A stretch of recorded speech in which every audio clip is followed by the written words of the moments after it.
Hi, hello, how are you? I'm Pia, and today I'm going to be reading a bunch of books that Marvel actors have read. Alright, so this video is like months in the making, I'm gonna be honest. I'm also filming the intro and the outro after doing this video. And we have my Scarlet Witch on. I love doing videos where it's like reading like another person. In this case, like a group of people, obviously. I just think they're so fun. I love doing like reading experiments where I just get out of my comfort zone and read a lot of stuff that I wasn't ever gonna read. So that's essentially what this video is. So I scoured interwebs, but specifically Marvel actors' Instagrams. So I just did a deep dive. But this was tricky. This was like tricky. And like, good thing the cinematic universe is like humongous, my new word. Because it's hard, like not a lot of people post about books. And so it was like zooming in on people's bookshelves. It was some detective work at best. So I came up with 4 books for this video. If you guys want to see like a part 2 or like just me doing this again, I feel like an echo. It was really hard to not find books that were like written by people's significant others. Like I think like Chris Hemsworth and Chris Pratt's wives have both written books, and that's like the only one that they posted about. And I was like, God, I don't care. So I picked out 4 books here. So I have from 5 Marvel actors, because 2 actually recommended the same book. So the first book that I'm gonna read is called Girl, Woman, Other, and this was recommended by Natalie Portman. Which is just one of my favorite books in recent memory. It is an extraordinary piece. This is actually a lot easier because Natalie Portman runs a book club. Thank God for celebrity book clubs, am I right? Alrighty guys, so now like 7:30. I have progressed further into Girl, Woman, Other. Really enjoying this. I'm now 40% into it. I mean, it's definitely like a very real book. I think when I first heard about it, I thought that it was nonfiction. Not that it reads like nonfiction, but it is so real and, you know, frustratingly so. It's about, you know, women's relationship with other women and with men. Various different women. I said 12, right? And their perspectives and just kind of like a really like chunk of their life for a time, and then we kind of move on to someone else. And I think I am, which is weird, is this guy is kind of like a short story collection. Like you could kind of view it as that.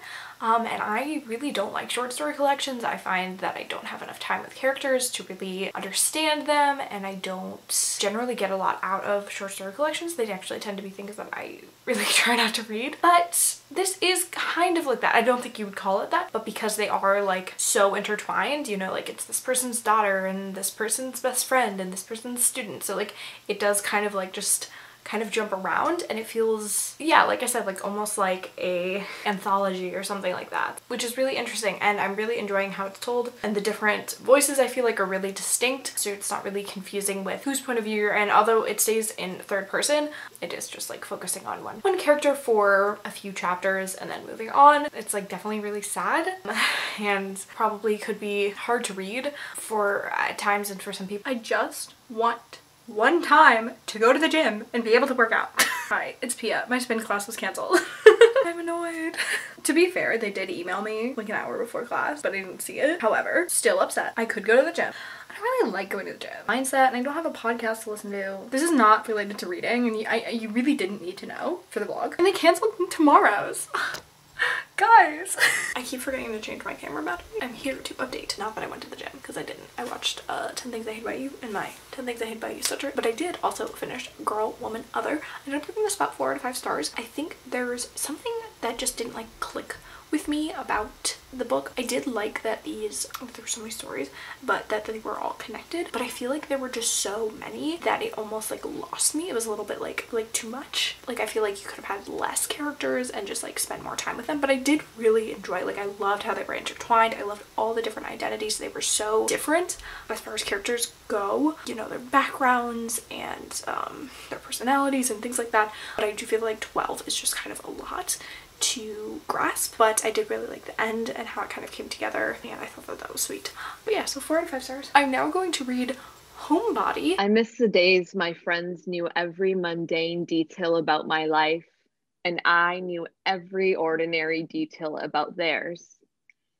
Adulthood has starved me of that consistency, that us, the walks around the block, the long conversations when we were too lost in the moment to care what time it was, when we won and celebrated, when we failed and celebrated harder, when we were just kids. And now we have our very important jobs that fill up our very busy schedules. We have to compare calendars just to plan coffee dates that one of us eventually cancels because adulthood is being too exhausted to leave our apartments most days. I miss knowing I once belonged to a group of people bigger than myself. It was that belonging that made life easier to live. I have read some of their poetry in the past. Definitely, I read Milk and Honey. I think I read this one in her flat. I really don't remember. In that kind of phase and era, do you remember kind of reading Milk and Honey a few years later and not enjoying it as much? That kind of free verse kind of had its time, at least for me, and my enjoyment of it.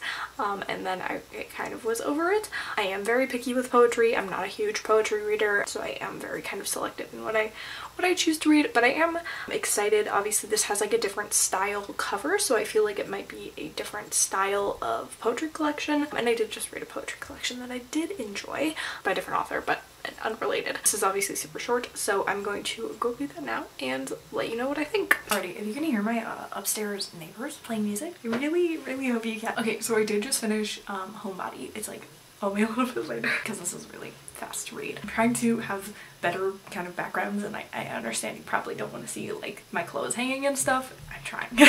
So a blank wall is what we get. So I just read Homebody. I gave you my preamble to reading this, and I just don't think I can read more Ruby Carr. I just don't understand. Like, I don't get a lot out of it.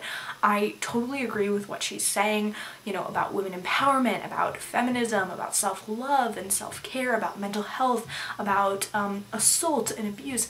I like fully agree with all the things that she's saying, all the claims that she's making, and all the stories that she's telling, but I just don't think this is the format, and I just don't think it helps her in any way. I just find her free verse to not add anything to what she's saying. It could very well have been a memoir or a creative nonfiction, and I really think that that would have added to the impact, at least for me. I don't know. Obviously other people have enjoyed her works. This is a completely personal opinion, as are all of my opinions, because they're my opinions. But I just think that, yeah, if it was like a memoir or creative nonfiction where she talked about her stories, because obviously she has a lot to say. She's an incredibly smart person, and I just don't think poetry as a thing made a lot of sense, and just doesn't to me in this format. It's really hard because obviously she has done so much for speaking out on such like taboo things and really giving a voice to a lot of different communities, and I just don't want to like say that I don't see that or appreciate that. It's just not. This book, or her collections of poetry in particular, just aren't things that really work for me. I would read like a memoir of hers, but I don't like these. I'm sorry. Did I tell you I didn't go to the gym today because my spin class was canceled? So we're getting the workout in now. Okay. And then from Kat Dennings, I found The Hitchhiker's Guide to the Galaxy.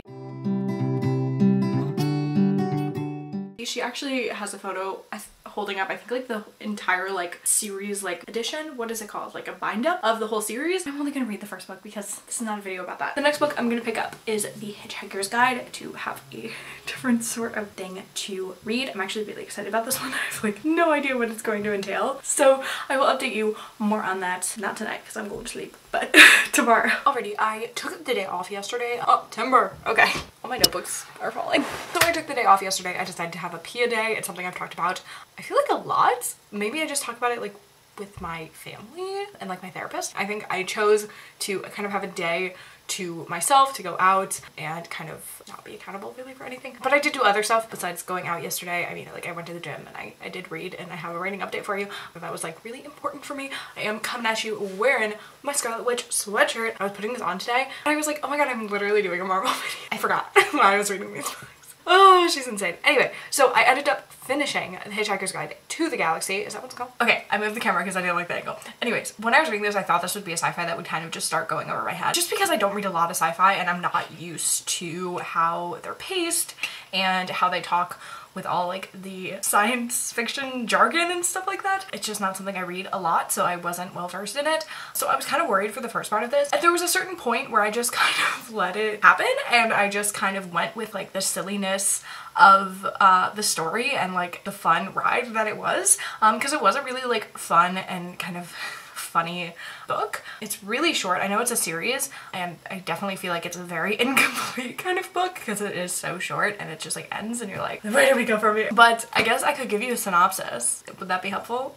It's about this book that's called The Hitchhiker's Guide to the Galaxy, and we're following a couple different characters as like Earth just kind of like got destroyed, and these couple of people happen to be saved, kind of figuring out why they were saved, and if they were kind of like chosen and what they're doing now, I guess, to be as vague as possible, because I really don't, like, it's such a short book that I don't. Why is my hair, like, being weird? I don't want to give you, like, too heavy-handed of a synopsis just because it is a super short book. Yeah, I did end up liking it once I, like, you know, let it be fun and silly. I don't know if this is just me, but there are some, like, idioms and some kind of quotes and phrases that I say and I hear people say that I don't necessarily know the origin of, but it's just something that I say and something that I have in the back of my head. And I realize this a lot in making videos because I'll interject some sorts of things sometimes. Like I said, beam me up, Scotty, once, and I had to figure out where that was from because I literally didn't know. It was just a phrase that I had. Reading this book and knowing that all of the mysteries of the world and the answer to what is life was 42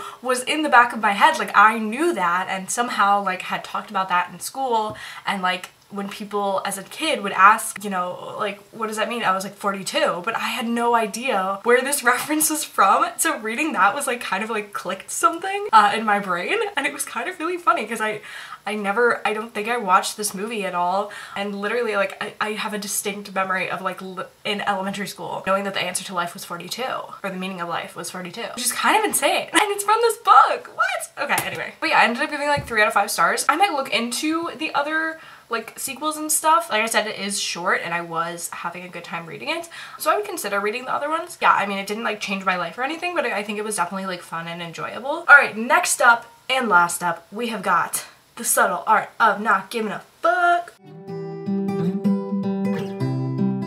I've seen this book everywhere, I feel like. A lot of celebrities own it. Celebrities love having like self-help books. So yeah, I said I found this from Sebastian I was about to call them by their first names and I was like, I just know them personally. So yeah, I found this from Sebastian Stan and Chris Hemsworth's Instagrams. I really don't know a lot about it, to be quite honest. It's a generation-defying self-help. Yeah, it's a self-help guide. I'm not sure how much self-help I need. So I think that the whole kind of premise and like what makes this self-help book different from other ones is that it is a little bit more edgy, more gritty. Obviously it's saying fuck, so you kind of get that vibe, I guess. A lot of people don't say fuck, or like people like, you know, I get weird around curse words, I don't know. But yeah, so like unapologetic and not gonna sugarcoat anything. So I'm interested. I mean, I don't know how much I'll get out of it. Maybe it will change my life. Who am I? Like, I'll let it change my life if it wants to. I just don't anticipate that happening, but I will let you know. Post spin class, we got my favorite food and the infamous Full House episode. That's really problematic. If you know, you know. Alrighty, we're gonna be over here because my computer is really loud. Because I did finish my last book. I finished The Subtle Art of Not Giving a Fuck. I ended up giving this about 3 stars. The thing is, like, it didn't like change my life. I don't know what self-help books are supposed to do for me. I think it like tried really hard not to be a traditional self-help book, and I feel like that kind of perspective was really interesting. It was talking a lot about how, not that you don't need to care, but that we are constantly like worrying about things and then worrying on top of the worry, and how that creates this kind of vicious cycle. I didn't really care about some of the stories. They were talking about the previous drummer of the Beatles, like right when they got signed, was like a different drummer than Ringo, and how he like kind of, after getting fired and replaced, went through this kind of fit of depression and like kind of didn't know where his life was headed and had to kind of reevaluate his life and his values. And I think that the way that the author addressed depression was kind of almost a little bit problematic to me, just because it was like, and then he was cured. They were like, well, once they figured out that, you know, in their life, their family should be more important, they couldn't be depressed anymore. And it's like, when trying to talk about mental illness, you should describe it as mental illness and not just as something that can easily go away, I guess, and be cured. So it was kind of hard for me to deal with that. Alrighty guys, that is all for this video. I hope you enjoyed it. Like I said, make sure to let me know in the comments down below whether you want to see more videos like this or if you absolutely hated it. Actually, don't let me know that. Or just let me know what your favorite Marvel movie is. I would actually love to know. That being said, make sure to like, comment, subscribe, do all the things, and I'll see you in my next video. Bye!